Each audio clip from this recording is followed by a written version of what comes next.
My name is David Charles Grush. My name is David Fravor. I'm Ryan Fobbs Graves. I was an intelligence officer for 14 years. a retired commander in the United States Navy. And I'm a former F-18 pilot with a decade of service in the U.S. Navy. At the National Geospatial Intelligence Agency, NGA, at the GS-15 civilian level, which is the military equivalent of a full bird colonel.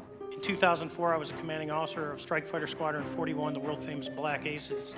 In 2014, I was an F-18 Foxtrot pilot in the Navy Fighter Attack Squadron 11, the Red Rippers. I was a member of the UAP Task Force from 2019 to 2021. We were attached to Carrier Wing 11, stationed on board the USS Nimitz, and had begun a 2-month workup cycle off the coast of California. And I was stationed at NAS Oceana in Virginia Beach.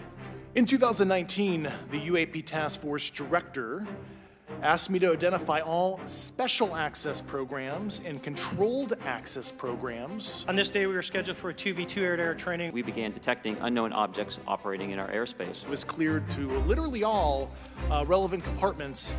When we launched off Nimitz, my wingman was joining up. We were told that the training was going to be suspended and we were going to proceed with real-world tasking. At first, we assumed they were radar errors. I was informed of a multi-decade UAP crash retrieval and reverse engineering program. The air controller was counting down the range to an object that we were going to, and we were unaware of what we were going to see when we arrived. During a training mission in Warning Area Whiskey 72, 10 miles off the coast of Virginia Beach, To which I was denied access to those additional read-ons when I requested it. The controller had told us that these objects had been observed for over 2 weeks, coming down from over 80,000 feet, rapidly descending to 20,000 feet. 2 F-18 Super Hornets were split by a UAP. I became a whistleblower. We arrived at the location at approximately 20,000 feet. The object, described as a dark gray or a black cube inside of a clear sphere, came within 50 feet of the lead aircraft and was estimated to be 5 to 15 feet in diameter. Following concerning reports from multiple esteemed and credentialed current and former military and intelligence community individuals. Looked down a small, saw a white tic-tac object. The mission commander terminated the flight immediately and returned to base. The U.S. government is operating with secrecy above congressional oversight. And moving very abruptly over the water like a ping pong ball. There were no rotors, no rotor wash, or any sign of visible control surfaces like wings. Do you believe that our government is in possession of UAPs? Absolutely, based on interviewing over 40 witnesses. Soon, these encounters became so frequent that aircrew would discuss the risk of UAP as part of their regular pre-flight briefs. As we started clockwise towards the object, my wizard and I decided to go down and take a closer look at the other aircraft staying in high cover to observe. Biologics came with some of these recoveries. Were they, I guess, human or non-human biologics? Non-human, and that was the assessment of people with direct knowledge on the program I talked to. We proceeded around the circle about 90 degrees from the start of our descent, and the object suddenly shifted its longitudinal axis, aligned it with my aircraft. Sometimes these reports are reoccurring. As we pulled nose onto the object, within about a half mile of it, it rapidly accelerated in front of us and disappeared. Our wingmen, roughly 8,000 feet above us, lost contact also. Pilots are reporting UAP at altitudes that appear above them at 40,000 feet, potentially in low Earth orbit. So as you started to turn back towards the east, the controller came up and said, "Sir, you're not going to believe this, but that thing is at your cap point, roughly 60 miles away in less than a minute." Our squadron submitted a safety report, but there was no official acknowledgement of the incident and no further mechanism to report the sightings. So we've been working on this story for a long time, and we'll tell you right up front that it's going to be hard to swallow at first. This week, we've heard the contention of UFO researchers that there is a secret government within our government. While that may be hard to believe coming from the UFO perspective, we've certainly learned in Watergate and the Iran-Contra scandal that factions within our government can and do pursue their own hidden agendas outside of the law, outside the control of Congress, or the knowledge of the American people. Today marking 21 years since the Phoenix Lights first appeared in the sky. To this day, nobody really knows what they were or where they came from.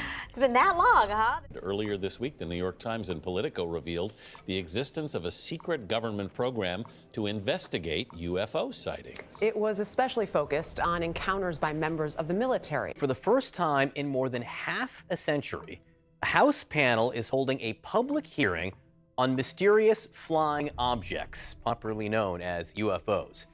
This video captured by a fighter pilot with a cell phone that shows a metallic object that you might miss if you blink.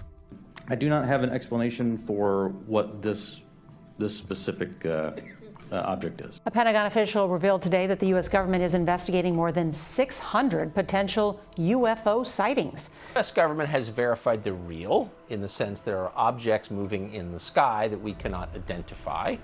They're certain they do not belong to a foreign nation. They're not from Russia or from China. And third, we know that these objects are moving in ways that we cannot replicate, explain, or even understand. So everyone who studied this in the U.S. government will admit that privately. The Department of Defense said it was releasing the videos in order to clear up any misconceptions by the public on whether or not the footage that's been circulating was real or whether or not there is more to the videos. The aerial phenomena observed in these videos, they say, remain characterized as unidentified.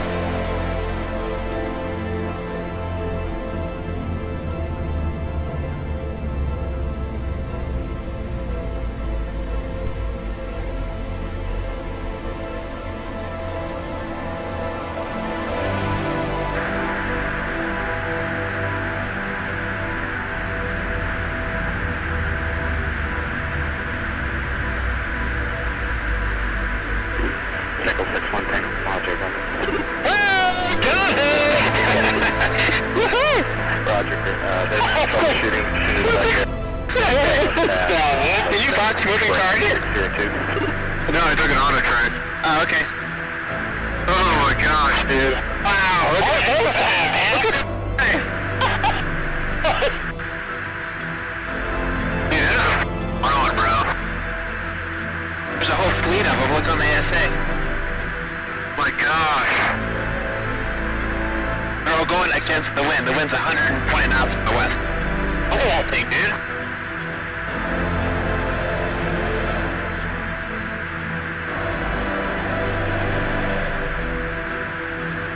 That's not our LNS though, is it? It's not. It is an LNS, dude. Well, if there's like that thing, it's rotating.